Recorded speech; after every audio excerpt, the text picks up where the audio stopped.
મહેસાણા મહાનગરપાલિકા વિસ્તારમાં રસ્તા મરામતની કામગીરી વેગવંતી બની। પ્રવર્તમાન ચોમાસાની ઋતુમાં રાજ્યના મોટાભાગના વિસ્તારોમાં ભારે વરસાદના કારણે અનેક રસ્તાઓ ખૂબ ક્ષતિગ્રસ્ત બન્યા છે। આ રસ્તા પુલનું તાત્કાલિક ધોરણે સમારકામ કરવા મુખ્યમંત્રી ભૂપેન્દ્ર પટેલના દિશા દર્શનમાં મહાનગરપાલિકાઓને કડક સૂચના આપી છે। જે અનુસંધાને હાલમાં રોડ રસ્તા રિપેર ચકાસણી તથા અન્ય ગુણવત્તાવર્ધક કામગીરીઓ રાજ્યભરમાં યુદ્ધના ધોરણે ચાલી રહી છે। જે અંતર્ગત મહેસાણા મહાનગરપાલિકા વિસ્તારમાં મહાનગરપાલિકા દ્વારા રસ્તા મરામતની કામગીરી વેગવંતી બની છે। તળેટી ખાતે વરસાદ બાદ ક્ષતિગ્રસ્ત થયેલ રસ્તાની સમારકામ કામગીરી કરવામાં આવી રહી છે।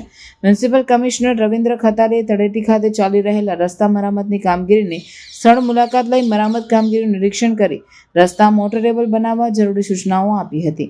આ અંગે વાત કરતા મ્યુનિસિપલ કમિશનર રવિન્દ્ર જણાવે છે કે તળેટી ગામની મ્યુનિસિપલ કોર્પોરેશન ટીમે મુલાકાત લીધી છે। ચોમાસા દરમિયાન જે રોડ રસ્તા ડેમેજ થયા છે તેને મોટરેબલ કરવાની રાજ્ય સરકારની સૂચના છે। જે અનુસંધાને મહાનગરપાલિકા ટીમ દ્વારા તળેટી ગામમાં વીટમેક્સ નાખીને રસ્તાને મોટરેબલ બનાવ્યો છે। તેમજ મહાનગરપાલિકાના બીજા વિસ્તારોમાં પણ રસ્તા બાબતે રજૂઆત મળે તો તેનો તાત્કાલિક નિકાલ કરવામાં આવ્યો છે।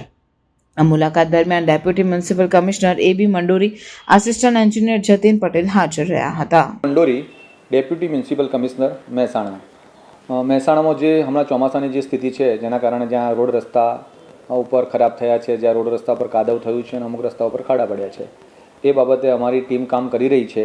અમારી પાસે દેલા વસાહત છે, અમુક બીજા ઇન્ટરનલ રસ્તા છે કે જ્યાં પાણી ભરાઈ ગયા પ્રશ્નો ઉપસ્થિત થયા હતા, તો અમે ત્યાં વેટ વિક્સ નાખી રહ્યા છીએ। અમારી પાસે 10 જેટલા ટ્રેક્ટર છે, અમારી પાસે 6 JCB અને 15 મજૂરોની ટીમ કામ કરી રહી છે। અમે ફિલ્ડના સર્વેલન્સમાં કામગીરી કરી રહ્યા છીએ।